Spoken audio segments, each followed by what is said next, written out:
Hello friends, मैं देवराज आप सभी का इन कैरियर पॉइंट पर स्वागत करता हूं। सभी को नमस्कार, राम राम, जय श्री कृष्णा, सत श्री अकाल। तो आपको 4 यूनिट कंप्लीट हो चुकी हैं पिछली वीडियो में। तो आपके सामने लेकर आ गए हैं यूनिट नंबर 5, जिसका नाम है ज्ञान के निर्माण हेतु शिक्षक एवं प्रधानाचार्य की भूमिका। ठीक है, role of teacher and principal for construction of knowledge, यही इसका नाम है यूनिट नंबर 5 का। ठीक है, तो क्या क्या होगा? नेतृत्व, अनुशासन और नेतृत्व यानी कि अनुशासन बनाए रखने की तकनीक के रूप में पुरस्कार, अनुशासन बनाए रखने की तकनीक के रूप में दंड, कच्चा कच्च प्रबंधन एवं अधिगम वातावरण, शिक्षक जवाबदेही, ये सभी जो हैं यूनिट नंबर 5 के अंतर्गत हैं। ठीक है, तो इन्हीं सभी से संबंधित जो क्वेश्चन होंगे वो कंप्लीट करेंगे। ठीक है, तो आइए, अभी आपने सब्सक्राइब नहीं किया है तो सब्सक्राइब कर लीजिए चैनल को। ठीक है, जल्दी से फटाफट, और बेल आइकन को भी दबा दीजिए जिससे नई अपडेट मिलने पर आपको जल्दी से मिल जाए। ठीक है, ठीक है। तो क्वेश्चन है, छात्र सर्वोत्तम सीखते हैं सुनकर, पढ़कर, करके, देखकर। आंसर हो जाएगा सी, यानी कि छात्र जो है सर्वोत्तम करके सीखते हैं। ठीक है, तो अगला है, एक श्रेष्ठ अध्यापक वही है जो छात्रों को सर्वांगीण विकास का संलग्न रहता है, विद्यार्थियों में सर्वप्रिय है, प्रधानाचार्य का पिट्ठू है, इनमें से कोई नहीं। आंसर ऑप्शन हो जाएगा ए, छात्रों के सर्वांगीण विकास में संलग्न रहता है वही अध्यापक श्रेष्ठ है। ठीक है, आंसर हो गया ए। अगला है, शिक्षण में छात्रों की सहभागिता निर्भर होती है, कक्षा गृह के आकर्षक होने पर, छात्रों में उत्साह लाने पर, शिक्षण विधि पर, शिक्षक की विद्वता पर। आंसर हो जाएगा सी, शिक्षण विधि पर शिक्षण में छात्रों की सहभागिता निर्भर होती है। आंसर हो गया सी। अगला है, शिक्षक एवं सीखना होते हैं मतलब शिक्षण एवं सीखना क्या होते हैं? केवल कक्षा के कमरे में, कक्षा के कमरे और घर दोनों में, केवल घर में, इनमें से कोई नहीं। तो शिक्षण एवं सीखना जो है कक्षा में भी होता है और कमरे पर भी होता है, घर में भी होता है, हर जगह शिक्षण एवं सीखना चलता रहता है। ठीक है, तो शिक्षक सफल होता है जबकि विद्यार्थी उसका सही सदुपयोग कर पाते हैं, विद्यार्थी नौकरी प्राप्त कर लेते हैं, विद्यार्थी परीक्षा पास कर लेते हैं, विद्यार्थी जब अपना नाम ऊंचा कर लेते हैं। बताइए, शिक्षक सफल होता है कब? ऑप्शन हो जाएगा यानी कि ए, विद्यार्थी उसका सही सदुपयोग कर पाते हैं तो शिक्षक सफल होता है। ठीक है, शिक्षक से नौकरी से कोई मतलब नहीं, परीक्षा से कोई मतलब नहीं, और उसका नाम ऊंचे होने से भी कोई फर्क नहीं पड़ता, पर शिक्षक का सफल होना कब होता है? विद्यार्थी उसका सही सदुपयोग करे। ठीक है, तो ऑप्शन ए। अगला है, विद्यार्थियों की रुचि को बनाए रखने के लिए शिक्षकों को क्या करना चाहिए? आंसर हो जाएगा ए, यानी कि प्रश्न पूछना चाहिए, कहानी सुनना चाहिए, चर्चा करना चाहिए या भाषण सुनाना चाहिए। तो विद्यार्थी की रुचि को बनाए रखने के लिए शिक्षक को प्रश्न पूछना चाहिए, बार बार प्रश्न करते रहना चाहिए, यानी कि पाठ के अंतर्गत पाठ पढ़ा दो, 5 मिनट का पैराग्राफ पढ़ाने के बाद फिर क्वेश्चन करना चाहिए विद्यार्थी से। ठीक है, ये हो जाएगा प्रश्न पूछना, प्रश्नोत्तर विधि। ठीक है, आंसर ए।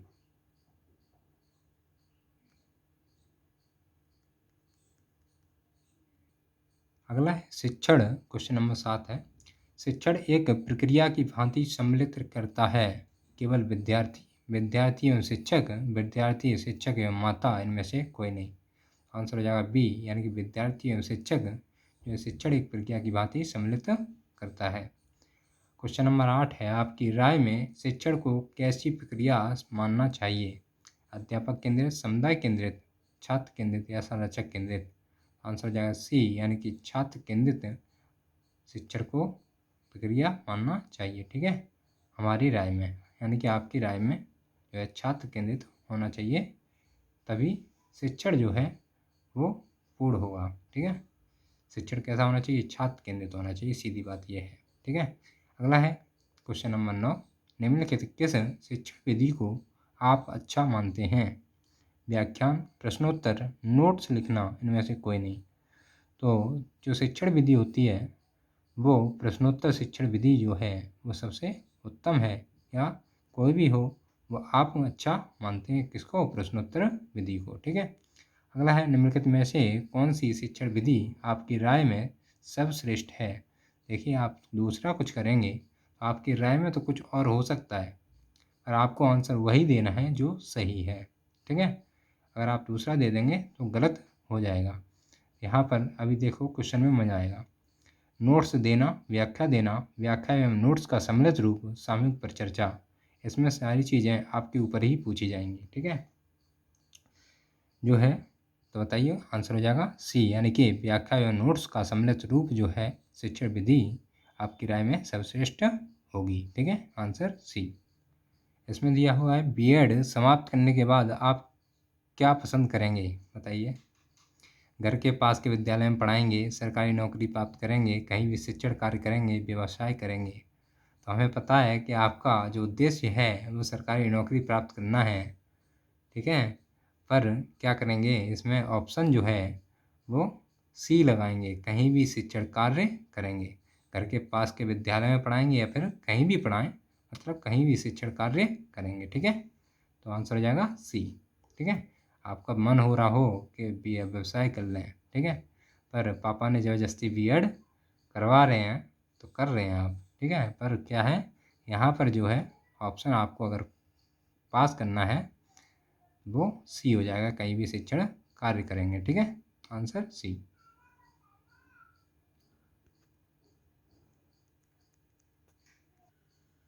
क्वेश्चन नंबर 12, सीखना ऐसी प्रक्रिया है जो कक्षा के कमरे तक सीमित है, कक्षा के कमरे परिवार तक सीमित है, प्रत्येक स्थान प्रत्येक समय होती है, केवल विशिष्ट संस्थानों में होती है। तो कोई भी चीज़ सीखना है तो कहीं भी सीख सकते हैं, किसी भी स्थान और किसी भी समय। तो आंसर हो जाएगा सी, यानी कि प्रत्येक स्थान प्रत्येक समय पर। ठीक है। अगला है, अध्यापन कार्य को प्रभावशाली बनाने हेतु अध्यापक को क्या करना चाहिए? तो बताइए। नोट्स लिखना चाहिए, व्याख्यान देना चाहिए, समझना चाहिए, पाठ को छात्रों के सहयोग से समझाना चाहिए। तो अध्यापक कार्य को प्रभावशाली बनाने हेतु अध्यापक को पाठ को छात्र के सहयोग से समझाना चाहिए। तो यही कार्य उच्च होगा। ठीक है, आंसर हो जाएगा डी। अच्छा, आप ये बताइए, बीएड क्यों करना चाहते हैं? यह सबसे सरल कोर्स है, यानी कि सरल कोर्स है, या क्योंकि मेरे अभिभावक यह चाहते हैं, आपके मम्मी पापा चाहते हैं, या शिक्षण में मुझे रुचि है, इनमें इसमें सफल होना सरल है? बताइए।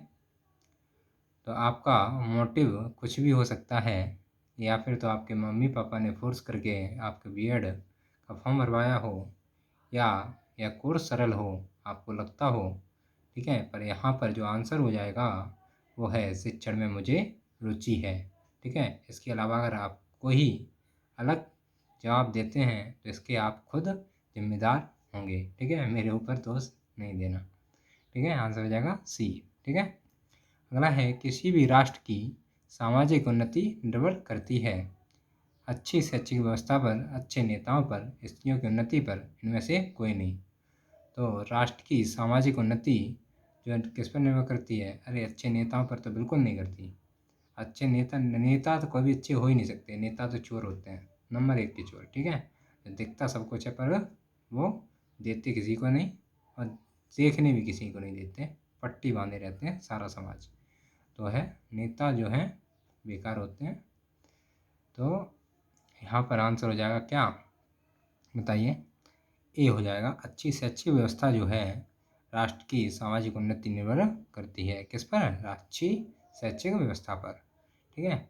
16, क्वेश्चन नंबर 16 है, अध्यापन व्यवसाय में संलग्न व्यक्ति है कौन सा? निर्धन परिवारों से होते हैं, संकीर्ण विचारधारा के होते हैं, उच्च व्यक्तित्व के धनी होते हैं, धनी परिवारों के होते हैं।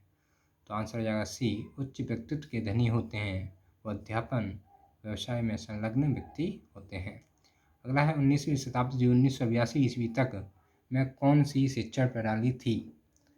छात्राध्यापक प्रणाली, अध्यापक, प्रशिक्षण, उपरोक्त दोनों, इनमें से कोई नहीं। तो आंसर हो जाएगा ए, छात्र अध्यापक प्रणाली जो है 19वीं शताब्दी 1982 ईस्वी में शिक्षा प्रणाली थी। आंसर हो जाएगा ए। अगला है छात्रों में स्व अध्ययन का विकास करने हेतु क्या करना चाहिए, क्या करना उचित है, बताइए। स्व अध्ययन के महत्व को भाषण देना, छात्रों की रुचि अनुसार पाठ्य सामग्री देना, विद्यालय में स्व अध्ययन हेतु स्थान की व्यवस्था करना, उपरोक्त सभी बातों का ध्यान रखना चाहिए। आंसर हो जाएगा डी, यानी कि उपरोक्त सभी बातों का ध्यान रखना चाहिए, तभी छात्रों में स्व अध्ययन का विकास करने में जो आपको उचित होगा। ठीक है। अगला है छात्रों में सूक्ष्म शिक्षण के महत्व को कैसे पैदा करेंगे। छात्रों के अंदर सूक्ष्म शिक्षण के महत्व को कैसे पैदा करेंगे। सूक्ष्म शिक्षण पर भाषण देकर, छात्रों को पढ़ाकर प्रशिक्षण में स्वयं छात्र अध्यापक सूक्ष्म शिक्षण विधि से शिक्षण दें और सूक्ष्म शिक्षण के महत्व पर गोष्ठी कराने से। आंसर हो जाएगा सी, यानी कि प्रशिक्षण में स्वयं छात्र अध्यापक सूक्ष्म शिक्षण विधि में से शिक्षण दें तो क्या होगा, छात्रों में सूक्ष्म शिक्षण के महत्व को पैदा कर पाएंगे। ठीक है। अगला है मेरे विचार से नैतिक मूल्यों से युक्त व्यक्तियों को ही क्या करना चाहिए, शिक्षण व्यवसाय में आना चाहिए, राजनीति में आना चाहिए, या प्रशासनिक क्षेत्र में जाना चाहिए, इनमें से कोई नहीं। तो इसका आंसर हो जाएगा ए, यानी कि शिक्षण व्यवसाय में आना चाहिए। ठीक है। तो ऑप्शन हो गया ए। ठीक है, शिक्षण व्यवसाय में आना चाहिए। अगला है आपके विचार से पाठ्यक्रम क्या है, छात्र की रुचियों के अनुसार होना चाहिए, ऐसा हो जो छात्र की आवश्यकता के अनुसार जा सकता है, या छात्र की क्रियाशीलता का सदुपयोग करने वाला हो, उपरोक्त सभी। तो आंसर हो जाएगा डी, यानी ये सभी जो हैं आपके विचार से पाठ्यक्रम होना चाहिए। ठीक है, आंसर हो गया डी। अगला क्वेश्चन है, आइए जल्दी जल्दी थोड़ा ख़त्म करते हैं। कोई छात्र आपकी खुशामद खूब करता है, उसे रोकने के लिए आप क्या करेंगे। उसे कह देंगे खुशामद से कोई लाभ नहीं होगा, उसके अभिभावकों से उसकी शिकायत करेंगे, या उसको दंडित करेंगे, उसके प्रति उदासीनता दिखाएंगे। कोई छात्र आपकी खुशामद खूब करता है मतलब पानी मंगाओ तो पानी ले आता है, या फिर कुछ भी करता है, आप जो भी बात कहते हैं वो करके देता है, क्या करेंगे आप, उसके प्रति उदासीनता दिखाएंगे। ठीक है, आंसर हो जाएगा डी। अगला है बाल केंद्रित शिक्षण प्रणाली अनुपयुक्त है प्राथमिक शिक्षा के लिए, माध्यमिक शिक्षा के लिए, इंटरमीडिएट शिक्षा के लिए, किसी के लिए नहीं। आंसर हो जाएगा बाल केंद्रित शिक्षण प्रणाली जो है अनुपयुक्त है, किसी के लिए नहीं है। ठीक है, आंसर डी।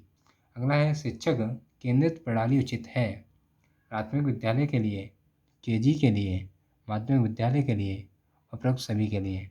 तो शिक्षक केंद्रित प्रणाली उचित है किसके लिए, माध्यमिक विद्यालय के लिए। ठीक है, बाकी के लिए नहीं है। तो आंसर हो जाएगा सी, माध्यमिक विद्यालय के लिए शिक्षक केंद्रित प्रणाली उचित है। शिक्षक केंद्रित शिक्षण प्रणाली में छात्र होते हैं मात्र श्रोता एवं वक्ता दोनों, न श्रोता न वक्ता। और शिक्षक केंद्रित शिक्षा प्रणाली में मात्र श्रोता छात्र होते हैं। ठीक है, आंसर हो जाएगा ए। अगला है शिक्षक केंद्रित शिक्षा प्रणाली में प्रधानता होती है बच्चों की, प्रधानाचार्य की, शिक्षकों की, उपरोक्त सभी की। तो शिक्षक केंद्रित शिक्षा प्रणाली में शिक्षकों की प्रधानता होती है। अच्छा, ये बताइए क्लास का नेता कौन होता है, ये क्वेश्चन आपको बताना है। विद्यालय में कौन सी शिक्षा प्रणाली प्रचलित है, विद्यालय में कौन सी शिक्षा प्रणाली प्रचलित है, बाल केंद्रित शिक्षा प्रणाली, शिक्षक केंद्रित शिक्षा प्रणाली, या उपरोक्त दोनों, इनमें से कोई नहीं। तो आंसर हो जाएगा सी, उपरोक्त दोनों। अगला है प्राथमिक कक्षाओं में स्त्रियों का अध्यापन कार्य करना अच्छा है क्योंकि वे माँ का स्थान ले लेती हैं, उनका कंठ मधुर होता है, शिक्षण स्त्रियों के लिए अच्छी नौकरी है, वे गाना गा सकती हैं। आंसर हो जाएगा ए, वे माँ का स्थान ले लेती हैं, इसलिए प्राथमिक कक्षा में स्त्रियों का अध्यापन कार्य करना अच्छा है। आंसर हो जाएगा ए। अगला है कुछ वर्षों बाद किताबों को बदलना चाहिए क्योंकि उसी किताब को पढ़ते पढ़ाते शिक्षक उकता जाते हैं, यानी कि ऊब जाते हैं। लेखक को लिखने का अवसर मिलना चाहिए, इनसे नई किताबों में अधिक चित्र होंगे, इससे ज्ञान में वृद्धि होगी। आंसर हो जाएगा कुछ वर्षों बाद किताबों को बदलना चाहिए क्योंकि इसमें ज्ञान में वृद्धि होगी। ठीक है। अगला है, कोई भी अध्यापक तभी अपने लक्ष्य में सफल होगा जब वह छात्रों को अनुशासन में रख सके, छात्रों को अपने शिक्षण के प्रभावित कर सके या समय से कक्षा में आए छात्रों के हित को ध्यान में रखे। आंसर हो जाएगा डी, छात्रों के हित को ध्यान में रखे तो अध्यापक तभी अपने लक्ष्य में सफल होगा। ठीक है। आंसर हो जाएगा डी। अगला है, प्रधानाध्यापक के रूप में आपको अपने अध्यापकों के घर जाना चाहिए, आमंत्रित करने पर समारोह में, मुफ्त की चाय पीने में या संकट के समय स्वेच्छा से, इनमें से सभी। आंसर हो जाएगा ए, यानी कि प्रधानाध्यापक के रूप में आपको अध्यापकों के घर आमंत्रित करने पर समारोह में ही जाना चाहिए। ऐसे नहीं आज कह दिया कि सर आप आ जाना, आज हम बनाएंगे चिकन कड़ी, तो आप पहुँच गए, ऐसा नहीं जाना चाहिए। समारोह में ही आपको जाना चाहिए अगर प्रधानाध्यापक के आप पद पर हैं। ठीक है। तब अगला है, नेतृत्व का घटक है नेता, कार्य समूह, उपरोक्त सभी। तो आंसर हो जाएगा डी, यानी कि ये सभी जो हैं नेता, कार्य समूह नेतृत्व का घटक है। नेतृत्व गुण के लिए आवश्यक है पर्याप्त धन, सामाजिक परिपक्वता, सुंदरता, उच्च बौद्धिक योग्यता। आंसर हो जाएगा बी, सामाजिक परिपक्वता जो है नेतृत्व गुण के लिए आवश्यक है। बच्चे का लगभग 75% तक विकास हो जाता है 5 वर्ष की आयु तक, 10 वर्ष की आयु तक, 15 वर्ष की आयु तक, 20 वर्ष की आयु तक। तो आंसर हो जाएगा ए, 5 वर्ष की आयु तक बच्चे का लगभग 75% तक विकास हो जाता है। बच्चा सबसे पहले प्रारंभिक शिक्षा प्राप्त करता है केजी से, प्राथमिक विद्यालय से, दोनों से, इनमें से घर के सदस्यों से। तो आंसर हो जाएगा डी, बच्चा सबसे पहले प्रारंभिक शिक्षा जो है घर के सदस्यों से लेता है। आंसर हो गया डी। बच्चे को, क्वेश्चन नंबर 36, बच्चे को भाषा, संस्कार आदि मिलते हैं प्राथमिक विद्यालय से, उच्च प्राथमिक विद्यालय से, घर से, समाज से। तो आंसर हो जाएगा सी, यानी कि बच्चे को भाषा, संस्कार जो है घर से मिलते हैं। अगला है, नेतृत्व व्यक्तियों के समूह को निश्चित दिशा में ले जाने का साधन है। यह किसका कथन है? Peter Drucker, Stogdill, Martin M Broadwell, Stephen J Knezevich. Answer हो जाएगा सी, मार्टिन एम ब्रॉडवेल जो हैं इन्होंने ये कहा है। अगला है, निम्नलिखित में से कौन सा कार्य नेतृत्व का कार्य नहीं है? समूह की आवश्यकता की पूर्ति, निर्देशन देना, अभिप्राय प्रदान करना, उद्देश्य बताना। आंसर हो जाएगा ए, समूह की आवश्यकताओं की पूर्ति। अगला है 39 नंबर क्वेश्चन, निम्नलिखित में कौन सा नेतृत्व का प्रकार नहीं है? लोकप्रिय नेतृत्व, प्रजातांत्रिक नेतृत्व, निर्वादवादी नेतृत्व, निरंकुश नेतृत्व। आंसर हो जाएगा ए, लोकप्रिय नेतृत्व जो है नेतृत्व का प्रकार नहीं है। अगला है, नेतृत्व का गुण है शारीरिक गुण, बौद्धिक गुण, मनोवैज्ञानिक गुण, उपरोक्त सभी। आंसर हो जाएगा डी, उपरोक्त सभी जो है नेतृत्व का गुण है। किसने कहा है नेतृत्व ही संभावनाओं को यथार्थ बनाता है?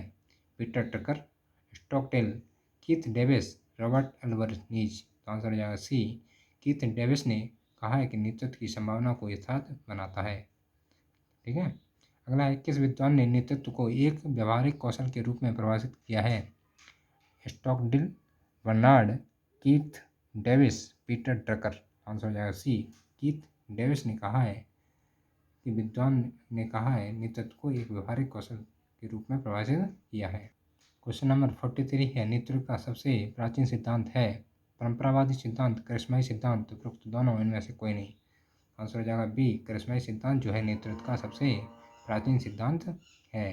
अगला है, नेतृत्व का लक्षण मूलक सिद्धांत का प्रतिपादक हुआ कब? 1930 के दशक में, 1970 के दशक में, 1990 के दशक में, 1980 के दशक में। आंसर हो जाएगा ए, 1930 के दशक में, यानी 1930 के दशक में हुआ था किसका? नेतृत्व का लक्षण का मूलक सिद्धांत का प्रतिपादन। ठीक है।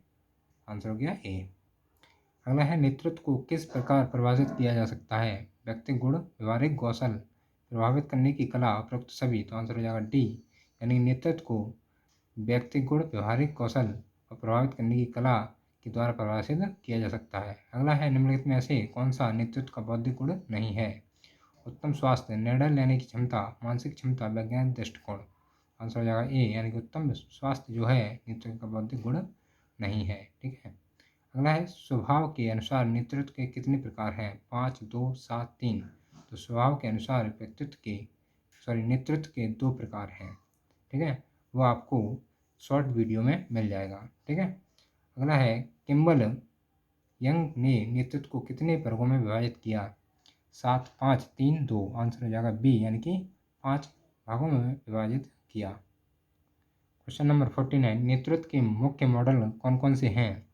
कैम्बेल का, ग्राफ व स्ट्रीट का, आरक्यू का, उपरोक्त सभी का। तो आंसर हो जाएगा डी, उपरोक्त सभी का नेतृत्व मुख्य मॉडल है। अगला है, नेतृत्व शैली के अनुसार सफल नेतृत्व के कितने तत्व होते हैं? 3, 4, 5 या 6। तो आंसर हो जाएगा बी, यानी कि 4 जो होते हैं, क्या होते हैं? नेतृत्व शैली के अनुसार सफल नेतृत्व के 4 तत्व होते हैं। तो वीडियो के अंत तक बने रहने के लिए आपका बहुत बहुत धन्यवाद। ऐसे ही वीडियो पाने के लिए सब्सक्राइब करें, बेल आइकन को भी दबा लें, जिससे कि नई अपडेट आपको मिलती रहे। लाइक करें, कमेंट करें, जिससे संबंधित, ठीक है, शेयर करें अपने दोस्तों, फ्रेंड और मित्रों में, ठीक है, बंधुओं में। और मिलते हैं अगले वीडियो में, ठीक है, नई ऊर्जा के साथ। जय हिंद, जय भारत, धन्यवाद।